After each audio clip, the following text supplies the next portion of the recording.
Iniimbestigahan na ng Murcia Municipal Police Station sa Negros Occidental ang dalawang magkahiwalay na kaso ng brutal na pananakit sa aso sa naturang munisipyo.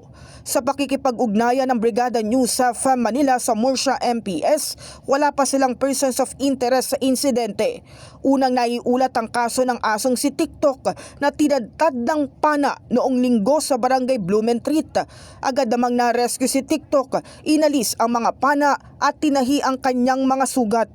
Samantala, tinamaan din ng pana ang asong si Bulldog sa barangay Kaliban nitong Miyerkules ng gabi. Ang kaso ni TikTok at ni Bulldog ayon sa Murcia MPS ay unang beses na nangyari sa kanilang bayan.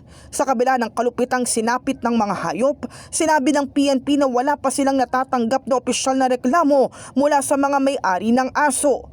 May inilaan ng pabuya para sa sinumang makapagbibigay ng impormasyon upang matukoy ang nasa likod ng insidente, partikular na sa asong si TikTok. Sa ilalim ng Republic Act 8485 o ang Animal Welfare Act, sinumang mapatutunayang nagmaltrato ng hayop ay maaaring makulong. In the heart of changing lives, ito si Brigada Kath Austria ng 105.1 Brigada News sa Manila, the Music and News Authority.